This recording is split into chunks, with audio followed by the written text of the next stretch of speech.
They discovered quadruplets, and I was fretting about how to raise them. My husband sent a message, 100 million, divorce. I replied excitedly, "Oh my God, why didn't you say something this good sooner?" He was stunned and immediately called to ask why I wasn't crying or making a fuss. I laughed. He had no idea that in the 3 years we were married he gave me only 3,000 yuan a month for living expenses, while buying his one true love a 10 million mansion. He had no idea how many bitter medicinal decoctions his mother forced me to drink while we were trying to conceive. Now, with 100 million and 4 adorable babies, leaving him and his awful family behind feels like hitting the jackpot. I hung up and sent him one last message, "Money's in. I'm gone.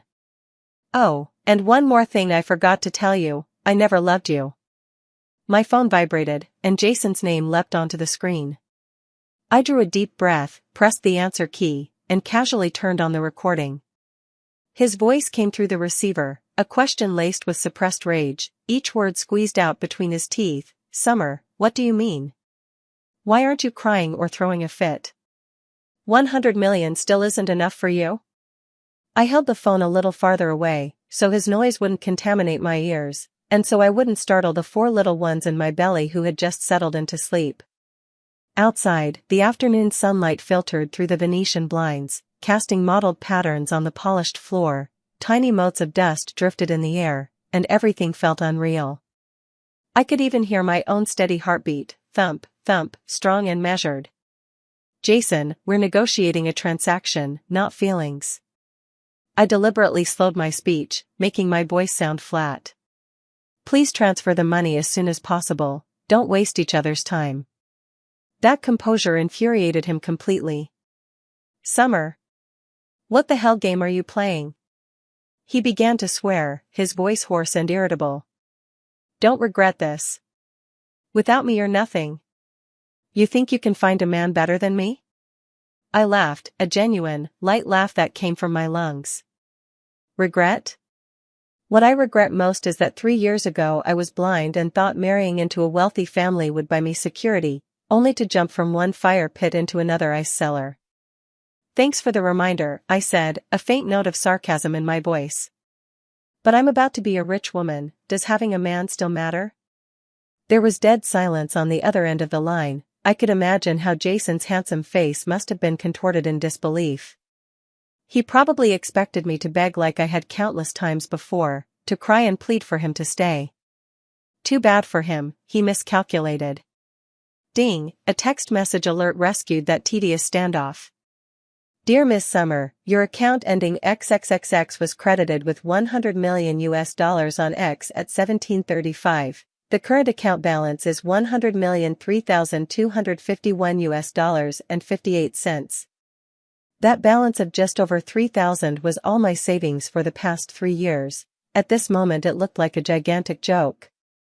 I hung up without hesitation and blacklisted every contact of Jason's, his phone number, WeChat, social accounts, one by one.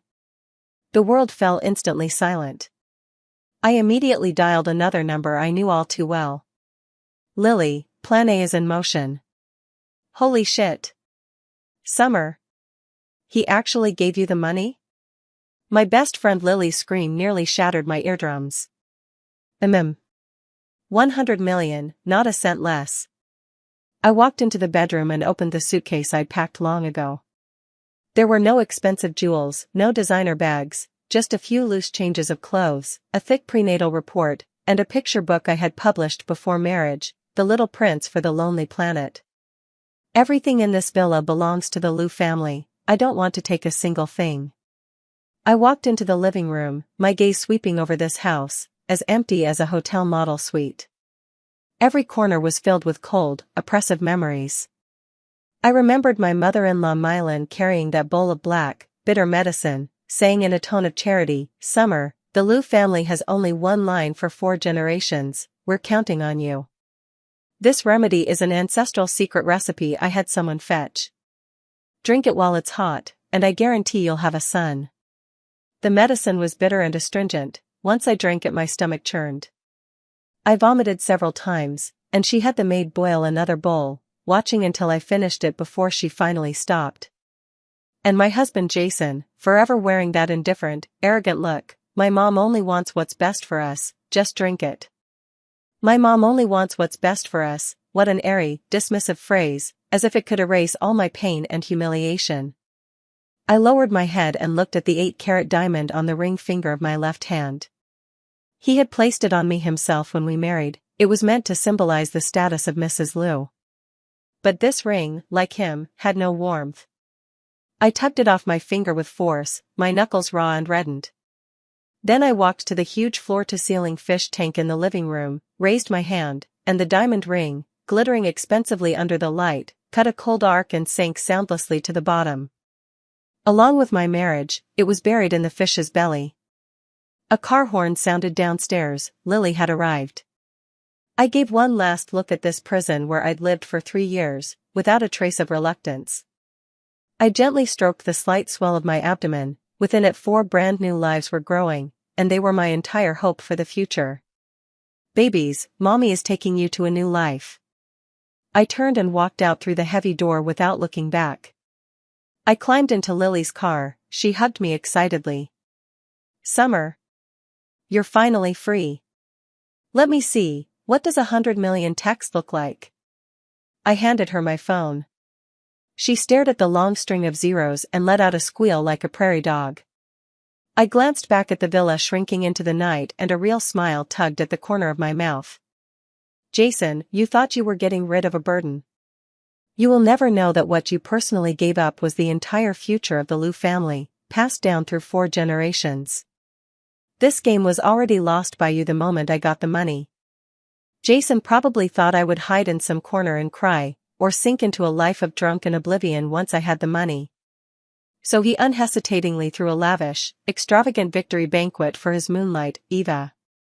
The stated theme of the banquet was to celebrate Eva winning the Best Newcomer award at an international film festival, but everyone knew full well that this was just Jason paving the way for her and, at the same time, announcing to the world that he was about to get engaged to the newly crowned film queen. I was in first class on a flight to a coastal city when I came across this piece of news. The financial magazine's headline was striking. Liu Group CEO Jason spends a fortune on his beauty, announces upcoming engagement at victory banquet. The accompanying photo showed Jason with his arm around Eva's waist. The two of them raised their glasses intimately, grinning like they owned the world.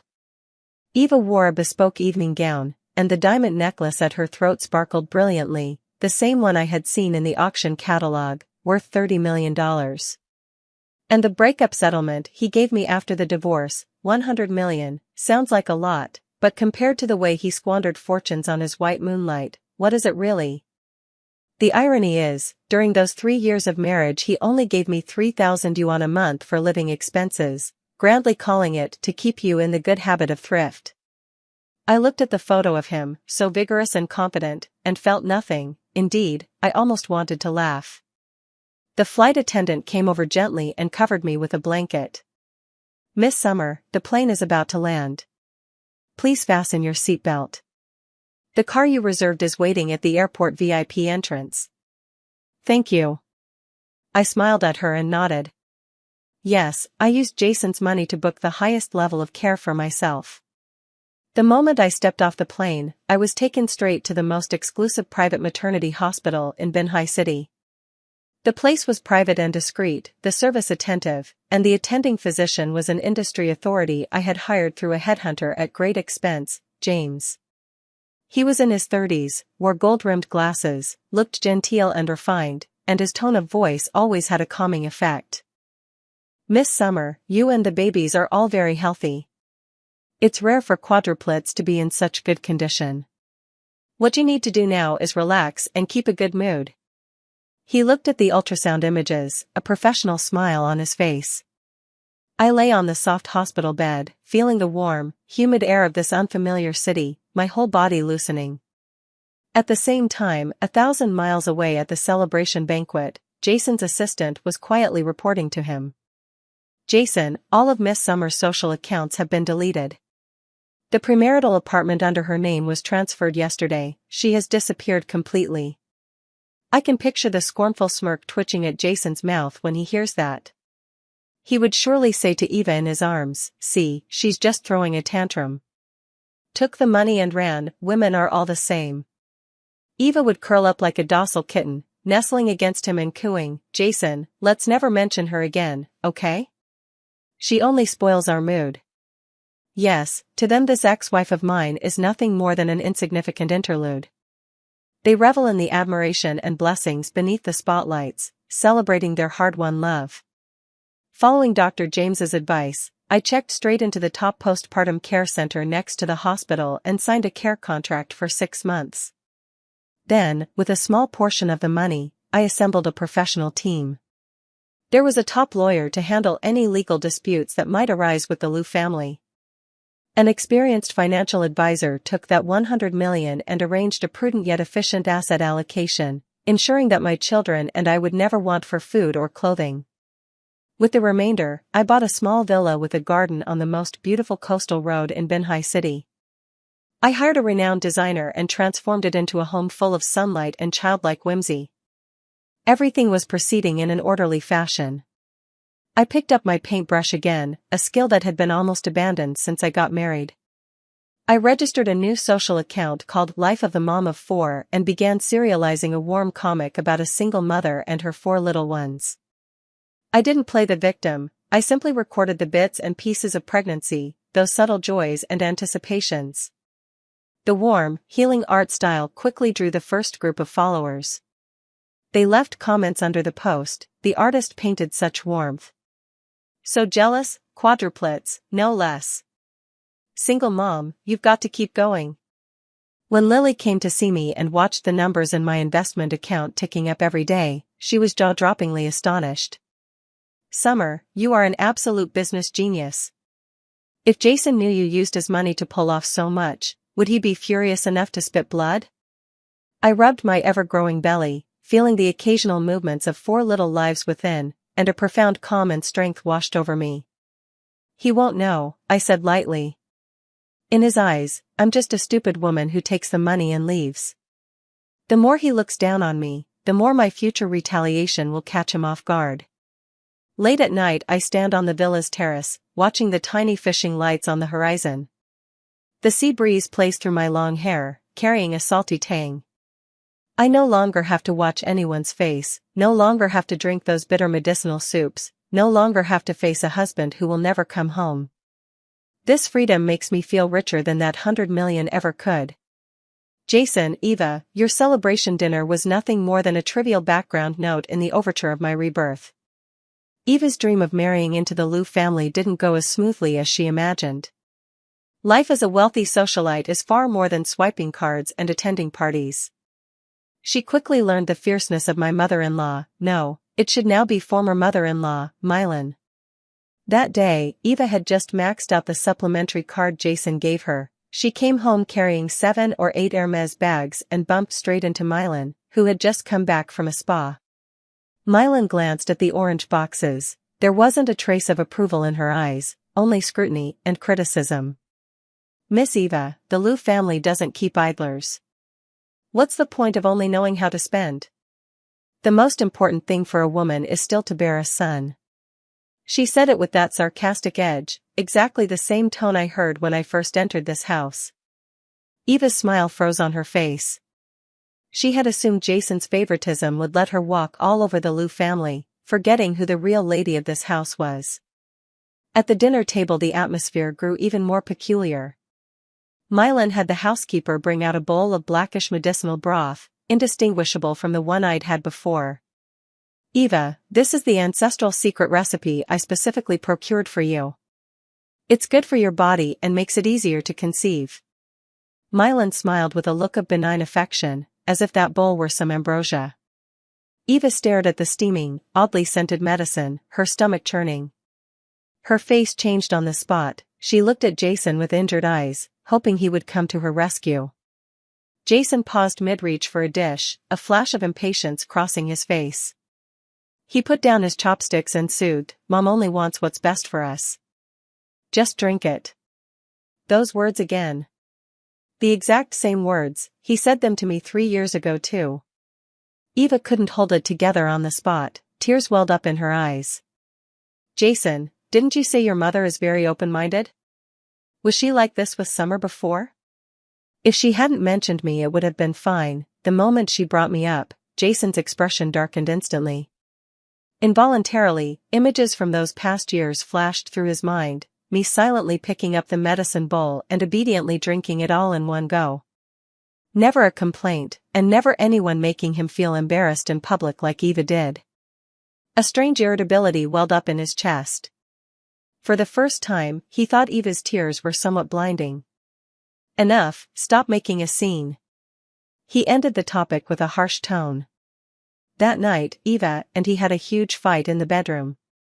The next day, Mylan summoned Jason to the study and began to scold Eva. Jason, it's not that I'm saying this about you, but this Eva, besides that pretty face, she's practically good for nothing. Look at how dainty and fragile she is, like a breeze could topple her. With such a weak constitution, how could she possibly bear our Lou family's grandson? Besides, she spends money like crazy. This month she's already blown almost 10 million of your cash, hasn't she? Who's as low maintenance and sturdy as Summer for raising a child? The phrase "good at raising" pierced Jason like a needle, driving deep into his heart. For the first time, he began to miss my goodness. That forever quiet, forever compliant, forever will never cause him trouble Summer. Since then, Jason began working late more often, preferring to sleep in the company's break room rather than go home and face his mother's arguments with Eva. When the night grew deep and quiet, he would, as if compelled by some ghostly force, type Summer's name into a search engine. But the internet was empty, every trace of me seemed to have been wiped away by an invisible hand. It was as if I had never existed in his world. That feeling filled him with an unprecedented sense of loss of control and agitation. Irritated, he flung his phone onto the desk and dialed his assistant's extension. Find her. Where is Summer? Use every connection, get her for me. There was an urgency in his voice he didn't even realize he had. A few hours later, the assistant returned the call trembling. Jason. Miss Summer cleaned up every trace before she left. We can't find her. It's like she evaporated from the face of the earth. Trash. Jason shouted as he hung up the phone, punching the expensive rosewood desk. He didn't know why he was so angry. He was the one who had initiated the divorce, he had been the one to give her money to make her leave. So why, when she truly vanished without a trace, did his heart feel so unsettled? It was as if something extremely important had been lost by his own hands. And at this moment I was leisurely lying in the garden of my little villa, basking in the sun while live-streaming my drawings for my comic fans. My belly was already large, I wore a loose maternity dress, a satisfied smile on my face. The comment section was peaceful. The madam looks so happy. The little ones must be adorable. Looking forward to the arrival of the little life.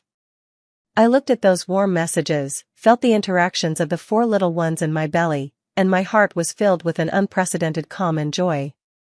Jason, keep getting more and more agitated. Your suffering has only just begun. Summer in Benhai City always comes with humid, hot sea breezes and the occasional thunder shower. On just such an ordinary afternoon, 4 brand new suns rose in my world. The delivery went more smoothly than I had imagined. Maybe it was because I had been in good spirits and well-nourished these past months, or perhaps Dr. James and his top team were simply that professional. When the 4 wrinkled, rosy little ones were handed to me one by the nurses, tears streamed down my face. Not from pain or grievance, but pure, overflowing joy. 2 boys and 2 girls, a perfect pair of dragons and phoenixes, and doubled besides.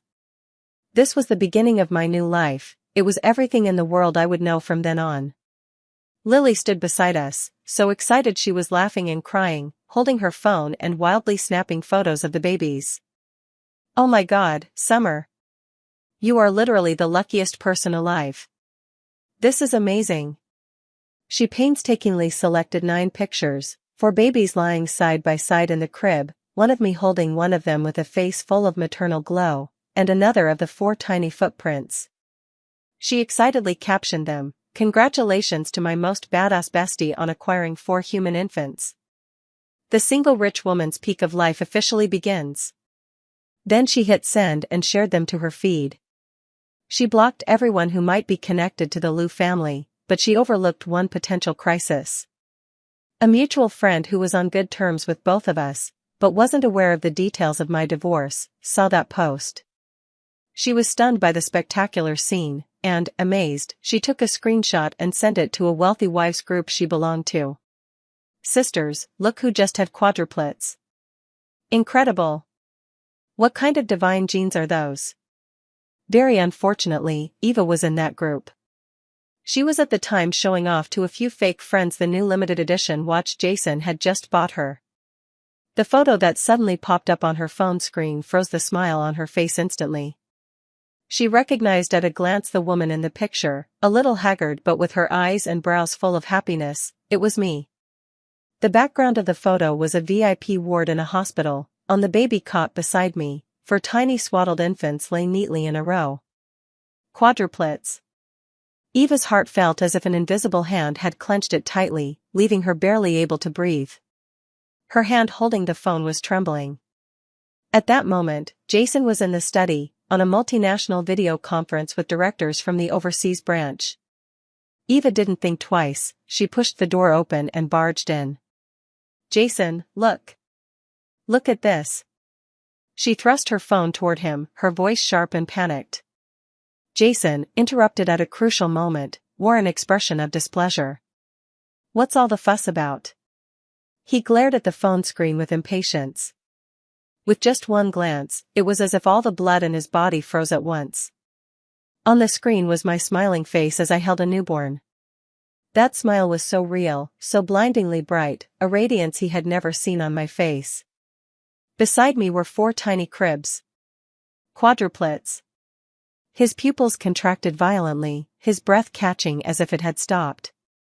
With a bang, he sprang up from his chair, the huge movement overturning the cup on the table and soaking the documents. He couldn't care about that at all, nor the stunned faces of the directors on the video call. He shouted at the screen on the other end, "Pause the meeting." Then he snatched Eva's phone, his fingers trembling as he zoomed in on the photo, and zoomed in again. In the corner of the picture was a timestamp showing it was taken yesterday. There was also faint location info, Binhai City First Hospital. Binhai City, she had hidden there. And she'd given birth to his children. 4 of them. Jason's mind went buzz and went blank. His hand trembled as he dialed the number I had long since buried in his blacklist, my number. From the receiver came a cold automated message, "The number you have dialed is not in service." Like a madman he hurled his phone against the wall, then grabbed the landline and, with all his strength, screamed hoarsely, "Check for me. Binhai City First Hospital. Summer. Now. Immediately." His eyes were bloodshot, like a trapped beast utterly enraged. He finally understood that my words, "I never loved you," were not an empty threat. I finally understood what the grand gift I mentioned when I left actually was. What I took away was not a child. It was that I, with his money, silently gave him 4 heirs, and then didn't even allow him the chance to look at them. This was the ultimate expression of his supreme desire to control, its deadliest, most cruel trampling. Eva stared at his manic appearance in a daze, and for the first time felt a chill deep in her heart. She knew that the rift between her and Jason, the one called Summer, had become an insurmountable chasm. Jason flew almost overnight on a charter to Binhai City. He moved like a whirlwind, notifying no one except his mother, Mylan. When Mylan heard 4 golden grandsons over the phone, her heart nearly gave out on the spot. One moment she was boasting to her card-playing friends about her daughter-in-law being the newly crowned best actress, the next she was wailing and clawing at the air, crying "My grandsons," abandoning all dignity as she too rushed toward the airport. The mother and son, one like a crazed lion, the other like a hen that had lost its soul, descended upon the tranquil seaside town with murderous intent. At the hospital, they easily pulled up my delivery records. Plain as black on white, crystal clear. Mother, Summer. Newborns, 4, 2 boys and 2 girls, healthy. Jason looked at those 4 lives that had just been given names and felt his mind go blank, his heart soaked in lemon water, both sour and bitter. None of those 4 names had anything to do with him. Where is Miss Summer? Where is she? He grabbed a nurse's arm, his strength terrifying. The nurse was startled by him and struggled, saying, "Miss Summer was discharged a long time ago. She's a VIP client here, her whereabouts are unclear to us and it's not convenient to disclose." Not convenient to disclose? Mylan's scream echoed through the whole floor. She stole our Liu family's embryos. Your hospital is helping her hide them? I'm telling you, if I don't get my 4 golden grandchildren back today, I will tear this hospital down.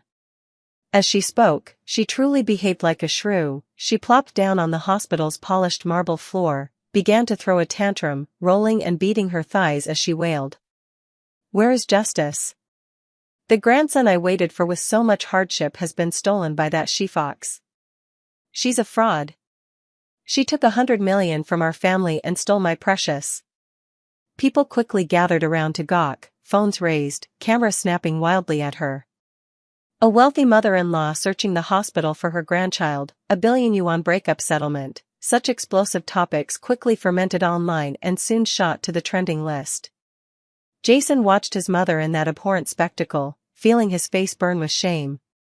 He was so furious his face turned ashen. Gritting his teeth, he forcibly dragged Mylan, who was still kicking and screaming on the ground, up. Mom. Aren't you ashamed enough already? The PR department at Liu Corporation was practically being hammered by phone calls, scrambling to manage this sudden public relations crisis. And the creator of the crisis, me, was right now lying comfortably in the nursery on the 2nd floor of my family villa. The room was cozy and cute, 4 little cribs lined up side by side. I was holding one of the babies, awkwardly and tenderly feeding her. On the TV, they were running the clip of Mylan causing a scene at the hospital on loop. Seeing her face twisted with anger and agitation, a mocking smile tugged at the corner of my mouth. This is just the beginning. James happened to be here for the routine checkup for me and the babies. When he saw the news, his handsome brow tightened slightly. They were going to find this place sooner or later. Are you ready? He asked softly as he deftly examined the babies. I gently put the well-fed, yawning baby back into the crib, looked up at him, and smiled faintly. I've been waiting for them a long time.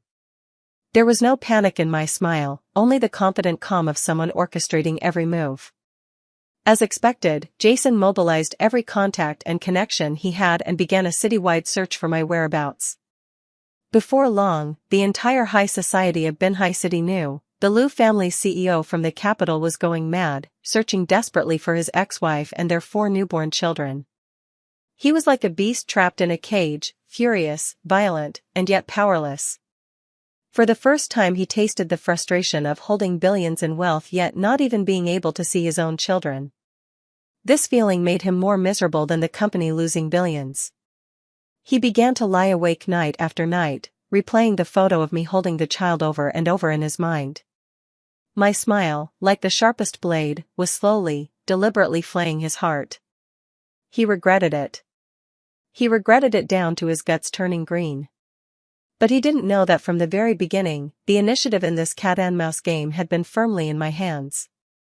Jason found my villa address sooner than I had anticipated. It seems the power of money and influence really should not be underestimated. That afternoon the sun was just right. I was bathing the babies with the maternity nurse. Outside, a convoy of black Bentleys rolled up to my villa, grand and overwhelming, shattering the quiet. I knew he had come. Jason stepped down from the lead car. He wore a well-tailored black suit and his hair was neatly combed. He adjusted his tie, as if by that gesture he could reclaim the pitiable remnant of CEO authority he still had. He brought 4 black-clad bodyguards and, all swagger and menace, slammed the doorbell. The door opened. Waiting for him was not my tear-streaked face, nor the nanny's panicked expression. It was a man in a bespoke suit, wearing gold-rimmed glasses, who somehow looked even more like an elite than he did. This was the ace lawyer I had flown in at great expense from the country's best firm, Attorney David.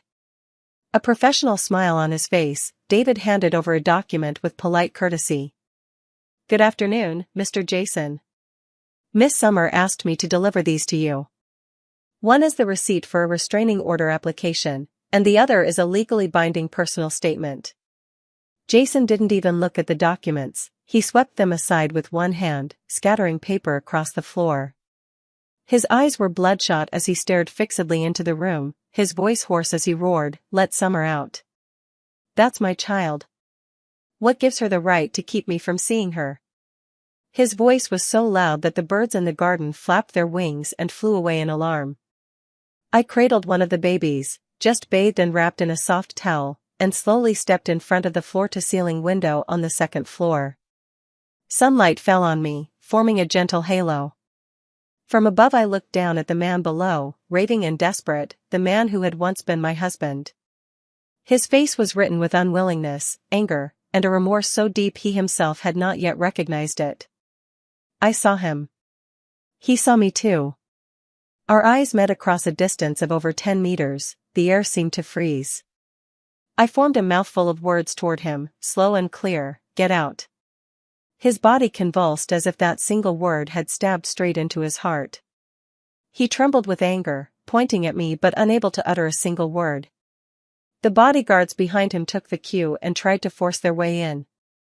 2 professional bodyguards stepped forward behind Lawyer David and blocked the doorway. The atmosphere instantly became tense. "Mr. Jason," Lawyer David's voice remained calm but carried an unmistakable authority, "this is Miss Summer's private residence. If you take another step forward, we will call the police for unlawful entry. I'm sure you wouldn't want tomorrow's headlines to be more sensational than your mother's, would you?" Jason's sanity teetered on the brink of collapse. He looked at the small, soft baby cradled in my arms, so tiny, pink and delicate, with features that faintly echoed his own. A strange feeling called paternal love, laced with overwhelming remorse and unwillingness, flooded him in an instant. He wanted to rush forward, to take that child in his arms, to tell the whole world that this was his flesh and blood. But he couldn't. That door, those bodyguards, that lawyer whose calm was terrifying, and the woman upstairs with the ice-cold look formed a barrier he could not cross. He, the CEO of the Luke Corporation, the favored son of heaven, experienced for the first time what it meant to want and not get. In the end he could only turn away in disgrace, full of rage and defeat. Sitting back in the car, he slammed his fist against the window, the back of his hand immediately streamed blood. But he vowed he would never give up just like that. I watched his convoy vanish at the end of the road before I pulled my gaze away. The baby in my arms seemed to sense my mood and shifted uneasily. I bent down, kissed her smooth forehead, and whispered, "Don't be afraid, Mommy's here." "Jason, did you think this was our first clash?" "No, this is only my unilateral dimensionality reduction strike against you. You, who once hovered above as the controller, have been reduced to a passive, battered prisoner. And I am the one who makes the rules of the game." After I shut the door on him, Jason quickly moved to step 2, legal action. He assembled the capital's top legal team and, in the name of father, formally sued in court to reclaim custody of the 4 children. At the same time, a flood of smear pieces began to appear online. They said I was deeply scheming, using the children to force my way into power. They said I was insatiable, taking 100 million and still wanting to trade on my children's status. More viciously, they hinted that I had cheated during the marriage, that the children's parentage was questionable, and demanded paternity tests. In an instant, the public narrative shifted. I went from a pitted, abandoned wife of a wealthy household to a calculating, opportunistic gold digger. Lily was so angry she swore over the phone, "Jason is such a scumbag. Shameless. How dare he say that about you? Summer, we can't just let this go." Of course I wasn't going to let it go. Jason thought he could control public opinion with money, but he forgot that I'm wealthy too. And besides, the cards I held were far more than his. I had my PR team spring into action immediately. First, my lawyer released a public statement and attached a screenshot of that 100 million bank transfer record. The statement made it clear, Ms. Summer and Mr. Jason had long agreed to a divorce and received the corresponding financial settlement. The two parties have no further ties. Ms. Summer's separation was legal, not obsessive. A sum of $100 million instantly shut the mouths of those who called me insatiable. For the second step, my comic account that's always presented in a serene, years of quiet goodness style, the daily life of a mother of four treasures, updated with an unprecedented long illustrated post. I spent 2 full days and nights drawing that comic. The art style remained warm and comforting, but the content hit like a knife with every line. The comic opens with a girl's rosy daydreams about marriage. Then the scene shifts to a woman, day after day, holding bowl after bowl of pitch-black medicinal broth and drinking them expressionlessly. Small words beside her read, "To become a proper wife." The next panel was a screenshot of the woman's mobile banking app, showing the fixed monthly deposit of $3,000, and her forlorn look as she stared at a pretty maternity dress in a shop window. The small caption beside it read, "He said this was to keep me frugal." Then there was a screenshot of a news report, her husband spending lavishly to buy a multi-million-dollar mansion for another woman. In the comic, the woman sits alone in the cold villa, eating instant noodles. The final panel shows the woman dragging a suitcase as she leaves, the background a text message she received, $100 million breakup settlement. She strokes her belly and for the first time a smile appears on her face. The closing line reads, "Thank you, you've finally given me the money to raise my 4 babies." I didn't name names, but every detail felt like a precise scalpel, cutting open the rod at the heart of my marriage to Jason. This comic was like a deep-sea bomb, detonating instantly across the internet. 100 million breakup settlement versus 3,000 in living expenses, the self-awakening of a wealthy family's childbearing tool, the greatest ex-wife counterattack in history. Topic after topic shot up to the trending list, the buzz even eclipsed the Olympics. Netizens turned into detectives, matching details from my comic to past news, and before long unearthed all sorts of stories about Jason and Eva. Public opinion turned completely around. Jason's Instagram comments were overrun, hundreds of thousands of messages, all calling him a scumbag, a henchman, a modern chin shimmy. Eva was even more mercilessly torn apart, the labels mistress and gold digger were stuck to her like glue. It was said she was recognized on the street and pelted with eggs and rotten vegetables. The Lou Corporation's stock price plunged in response, wiping out nearly $10 billion in 3 days. The old man on the board couldn't sit still, they all pressured Jason, demanding he sort out his family affairs immediately and not damage the company's reputation. Jason was in a mess, utterly abandoned by everyone. For the first time he discovered that money and power were not omnipotent. He never expected that the woman who had once seemed as meek as a cat in his eyes would strike back so fiercely, each move lethal. And I, in this battle of public opinion, completely turned the tide. My comic account's followers soared into the tens of millions, the daily life of the 4-treasure mom became a cultural phenomenon. Invitations to collaborate from major maternal and baby brands, publishing houses, and film companies flew in like snowflakes. I leapt from a full-time wife discarded by a wealthy family to an independent woman whose value had multiplied and who carried her own traffic. I sat in my villa, watching the steady stream of partnership offers popping up on my phone, feeling calm. With the money you gave me, I hired the best team and fought the most beautiful comeback. Jason, does this feel good? The crushing defeat in the court of public opinion and the pressure from the company had left Eva completely unnerved. The favor from Jason she had relied on for survival was collapsing before her very eyes. To salvage her position, she made an unimaginably foolish decision. Driven to desperation, she came to negotiate with me.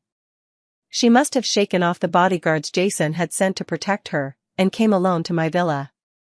That day, I was in the garden with the 4 babies, letting them bask in the sun. They lay in a custom 4-seater pram, cooing and waving their little hands. Eva was dressed in a Chanel suit and wore enormous sunglasses, looking domineering, but the slight tremor at her fingertips betrayed her nervousness. She stopped in front of me, took off her sunglasses, and revealed a pair of eyes rimmed with red veins. "Summer, we need to talk." I didn't even lift an eyelid, kept playing with my child. There's nothing for us to talk about. My indifference clearly enraged her.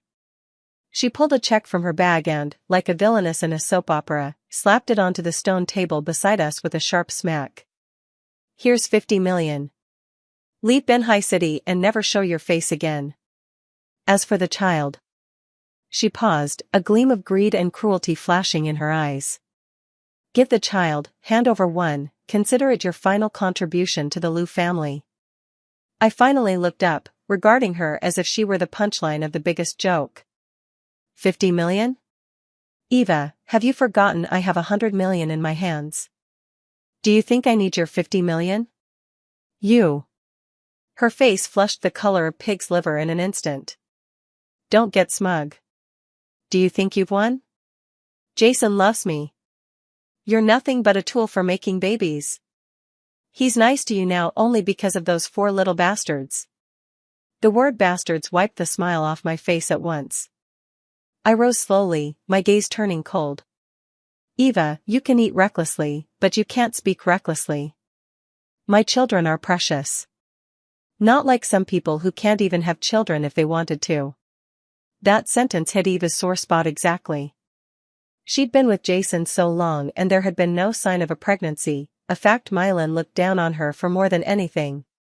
She was completely furious with me, lost her reason, and lunged at me screaming. Summer, I'll kill you. I'll take your baby. Her target was the stroller behind me. My heart jolted and I instinctively stepped aside to shield it. She missed, and because she was wearing high heels, her footing slipped. Her balance went and she was about to fall face first onto the hard gravel path. At that critical moment, a dark figure shot in like a bolt of lightning from the villa doorway. It was Jason. He probably couldn't bear to leave Eva, so he chased after her. He took a single stride forward, and just as I thought he would go to help his beloved White Moon, he did something that shocked everyone. He stepped over the fallen Eva and wrapped me tightly in his arms, using his back to shield me from myself and any stones that might fly up. Time seemed to stand still in that moment. Eva fell to the ground in a mess, her palms and knees scraped raw. She stared at the scene before her in disbelief, her voice trembling with shock. Jason, you're protecting her? Jason was stunned too. In his arms was the familiar, long-missed scent I knew so well, mixed with the faint milk smell of a baby. So soft, so real. His heartbeat skipped. In that instant, his mind held no calculations about profit or pride, only the most primal instinct to protect me. I snapped back to myself, feeling a wave of nausea. I shoved him hard, smoothed the clothes he'd mussed, and looked at him with icy eyes as if he were something filthy. Then I turned to Eva, who was sobbing on the floor, and said coldly, "The farce is over. Please go." My bodyguard, who had already come running at the sound, made a pleased gesture toward Eva.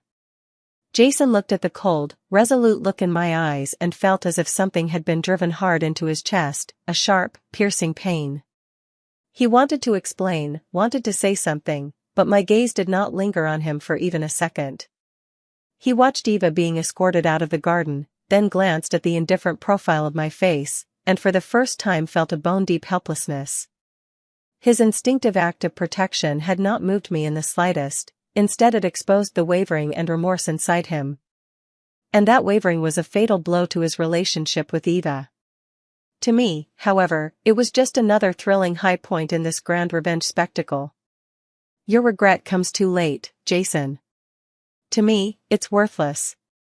The custody trial officially began. The team of lawyers Jason hired strode in with fierce momentum, vowing to win a spectacular comeback. Too bad for them, they were facing someone like me, who had been prepared all along. In court, Jason's lawyer spoke eloquently, casting him as a pitiable father desperate for his child but thwarted by his ex-wife, and insisted he could provide the child with the most privileged material life. When it was our lawyer's turn, he didn't deliver a long speech, he calmly presented the evidence, item by item. The first piece was an audio recording. In it Mylan's voice was sharp and cutting. "Summer, you must take this medicine, otherwise how will you give the Liu family an heir?" When the recording played, the gallery erupted. The image of a daughter-in-law treated like a reproductive tool leapt off the tape. The second piece of evidence was my bank statements for the 3 years after our marriage. Apart from the $3,000 Jason sent each month for living expenses, there were no other large deposits into my account. In stark contrast were Jason's spending records showing he bought a car, a house, and jewelry for Eva. The economic blockade within the marriage and the emotional abuse were proven beyond doubt. The third piece was Dr. James testifying in court as our expert witness. From medical and psychological perspectives, he professionally demonstrated that a mother who is economically independent, mentally stable, and wholeheartedly loves her child can provide a far healthier environment for a child's upbringing than a so-called intact family that has money but is full of arguments and coldness. Jason's legal team was routed by us, beaten back at every turn, with no power to fight back. In the end, the judge declared in court, custody of the 4 children would be entirely mine. Jason would be allowed 1 scheduled visit per month only with my permission. At the moment of the verdict, I saw Jason's body wobble. He seemed to be drained of every ounce of strength and slumped listlessly into his chair. He had lost. Lost utterly and completely. Leaving the courthouse, he was bereft, his gaze vacant. When Mylan saw me being escorted out by bodyguards with the child in my arms, she completely lost her mind. Like a maddened lioness, she broke through the reporter's blockade and howled as she lunged to snatch the child from my arms. "My grandson! Give me back my grandson!" The reporter's flashbulbs popped frantically, capturing this latest ugly scene of a fallen wealthy family in sharp detail. As for me, under the protection of the bodyguards, I couldn't be bothered to spare her even a glance. I simply climbed into my nanny van. Soon after, the latest issue of Vogue Women was published. The cover story was me. The headline read, "From forsaken socialite to billionaire hot mom, Summer's Declaration of Independence." In the photo, I wore a simple, sharp white suit, cradling 4 adorable babies all dressed in matching onesies. Behind me were my seaside villa and a blooming garden. On my face was a genuine, confident, dazzling smile. The magazine's feature set the entire internet ablaze. My story inspired countless women struggling within their marriages. My comic IP was bought for a sky-high sum by the country's largest film company and is being adapted into the year's major drama. I founded my own private studio, signed more talented young illustrators, and devoted myself to creating more outstanding works focusing on women. I also established a charity foundation called Xiao Guang in the names of my 4 children, dedicated to helping single mothers who need legal aid and psychological support. My life truly began to shine the moment I left the Liu family. Jason's world, however, had already become an endless gray. I won this war completely. I thought winning the lawsuit would be the end of my revenge. But Lily reminded me, "Summer, you can't go soft with someone like Jason. If you let him off today, he could come back tomorrow. Mercy to an enemy is cruelty to yourself." She was right. As long as Jason still held the power and wealth of the Liu Corporation, he would always be a latent threat to me and the children. I had to strike at the root. I didn't stop there. Although I'd been a stay-at-home wife these past 3 years, I was never a housekeeper. I had, intentionally or not, leafed through those seemingly trivial documents from Jason's study, the occasional business plans he brought home. I studied fine arts, but I possess a natural sensitivity to numbers and logic.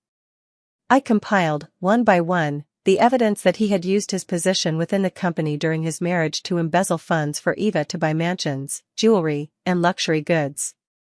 I made detailed records and backups of every transaction and every irregular operation. These items were the last route I left myself to avoid being thrown out by him. I never expected they would become the deadliest weapon to destroy him.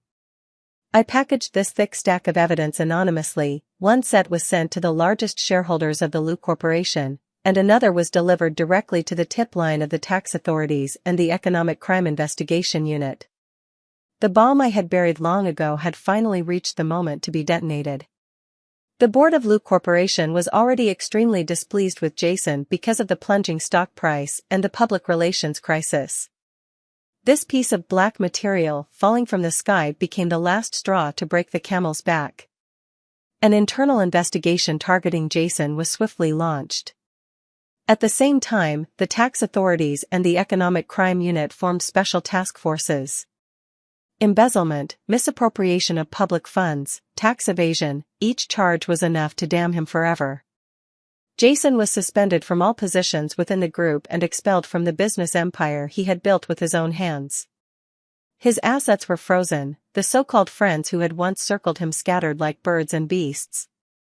And his white moonlight Eva proved to be frighteningly practical. After learning that his fate was sealed, she packed up overnight and took the last little cash from his private account, bought the earliest flight abroad, and vanished without a trace. Truly, both person and fortune gone. Jason, rejected by everyone. In just 1 month he had fallen from a heavenly favorite on cloud 9 to a prisoner everyone wanted to pummel. He was banned from leaving the country and subjected to daily interrogations and summons. One day he made an appointment with my lawyer, saying he wanted to see me. I refused. He could only pass a message to me through the lawyer. He said, "I finally understand. That line of yours, 'I never loved you,' was true." He said that it was only now that he remembered that when we got married I had once joked and asked him how much alimony he would give me if we ever divorced. How did he answer back then?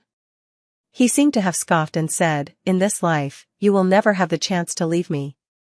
It turned out that from that moment on, I had already begun preparing to leave him. This belated realization hurt and despaired him more than the loss of wealth and status. I heard the lawyer relay those words while I was telling my 4 little ones a bedtime story. The story was called The Little Prince's New World. I watched the image on the financial news of him stumbling out of the Economic Crime Investigation Unit, hemmed in by reporters, his hair streaked with gray, his shoulders bent, his eyes full of the pallor of death. I calmly turned off the television. "Jason, you're wrong. I wasn't plotting against you from the start. It was your indifference, your mother's cruelty, your family's overall coldness that, little by little, erased my last illusions about marriage. It was you who, with your own hands, forced me from an expectant wife into a calm, decisive avenger. The collapse of this business empire was not my mortal blow. It is the price you pay for your arrogance and selfishness." A year later it was the quadruplets' first birthday celebration. I didn't make a big production of it, just held a cozy garden party at my seaside villa, inviting Lily, James, and some friends who had helped me over the past year. The children were already toddling unsteadily, babbling vague mama sounds. They were my pride and my whole happiness. Halfway through the party, the butler hurried over and whispered a few words in my ear. "Miss Summer, there's a gentleman at the door, he says he's Mr. Jason. He wants to see you." I froze for a moment. The name Jason hadn't appeared in my life for a very long time. James noticed my unease and walked over, asking softly, "What's wrong?" "He's here," I said lightly. James's brow creased. "Do you want me to have security ask him to leave?" I was silent for a moment, then shook my head. I went to the villa door, and through the ornate iron gate, I saw him. He had lost a lot of weight and aged considerably. The once crisp suit had been replaced by a jacket washed pale, streaks of silver threaded through his hair, his whole appearance haggard and ruined. He was no longer the lofty CEO of the Liu family, but an ordinary, even somewhat down and out, middle-aged man. When he saw me, a flash of panic and awkwardness crossed his eyes. He instinctively tried to smooth his collar, only to realize it was just a cheap jacket. He didn't mention barging in anymore, nor did he bring up the child, he just stood in the doorway, looking at me with a humble, abject gaze. I'm not here to ask you to get back together." His voice was hoarse, pleading. I just want to see the child from afar. Just one look, is that okay?" His posture had sunk into the dust.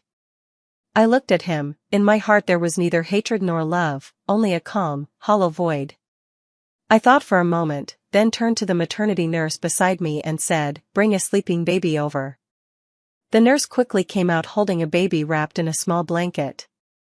I had her stand 5 meters from the iron gate, turned to the side so Jason could see the child's sleeping face. He stared greedily at that small, sleeping face, at the soft down on the child's cheeks and the slightly puckered little mouth. As he watched, the man who had once been untouchable began to cry, the tears falling with no warning. He covered his mouth, his shoulders trembling violently, emitting suppressed, beast-like whimpers. "Sorry. I'm sorry," he murmured, not knowing whether he was speaking to the child, to me, or to himself. He watched for about a minute, then faced the maternity nurse and bowed deeply. Then he turned to me and bowed deeply once more. "Thank you, for taking such good care of him." I didn't respond. I just looked at him calmly, as if staring at a stranger who had nothing to do with me. He glanced at me one last time. That look held too many tangled emotions: regret, pain, reluctance, despair. Then he turned, took heavy steps, and left in lonesome silence. His figure in the afterglow of the setting sun looked so stooped and forlorn. James had come up beside me without my noticing. He said nothing, he simply reached out, gently draped an arm over my shoulders, offering a silent comfort. "It's all over now," he said. I nodded, turned to look at him, and at last a relaxed smile appeared on my face. Yes, it was all over. This long-drawn war finally came to an end with his humble confession and his lonely retreat. I gave him one last look at the child, not because I had forgiven him. But as a victor, I granted him a final scrap of dignity. Let him see with his own eyes what he had lost. For him, that might be a harsher judgment than any punishment. Time is the best healer. After bidding farewell to the past, my life finally entered a true spring. My comic adaptation became a smash hit back then. Not only did it win awards at home until we were buried in trophies, it was translated into multiple languages and exploded in popularity abroad. My studio signed wave after wave of talented illustrators, and together we created more works focused on women's growth and the empowerment of women, building our own brand and reputation within the industry. The Summer Light Fund I established, run by a professional team, has successfully helped thousands of single mothers who were once as trapped as I was, restoring their hope for life. I am no longer Jason's ex-wife, nor am I merely the mother of 4 treasures. I have my own name, Summer. A name that is independent, strong, and shining. The 4 little ones also grew up healthy and happy day by day. They were full of energy, turning the house upside down every day, but their laughter was the most beautiful music I had ever heard. They all gave me the same nickname without consulting each other, Queen Mama. They gradually accepted James too, the man who had quietly watched over us all along. They would call him Dad G in their baby voices. On a sunny afternoon, James took me to the garden at our house that was full of blooming flowers. He went down on one knee, holding a ring in his hand. The ring's design was unusual, not a massive diamond like a pigeon egg, but a setting where 4 small clovers clustered around a warm, lustrous pearl. "These 4 clovers represent our 4 babies," James said, his voice gentle and steady. "And this pearl is you. Summer, you brought them into this world, and you are the one who lights up my world. Will you marry me?" 4 little ones appeared from who knew where, clustered around us clapping their tiny hands and jeering, "Marry him. Marry him. Queen Mama, marry him." I smiled, though my eyes were wet. I reached out my hand and let him put that ring on me. This time, the ring was for myself, for love. It was warm and right, as if it had been meant to rest on my finger from the start. Later, there were rumors that someone had seen Jason in a remote small city down south. He was doing manual labor on a construction site, earning a meager wage every day, living in the most primitive worker's shack, scraping by. As for Mylan, after the Liu family completely fell from grace, she couldn't bear the shock, her mind broke, and she was sent to a sanatorium, spending her days raving and crying out, "My golden grandson." When this news reached my ears, I was preparing for my new book launch.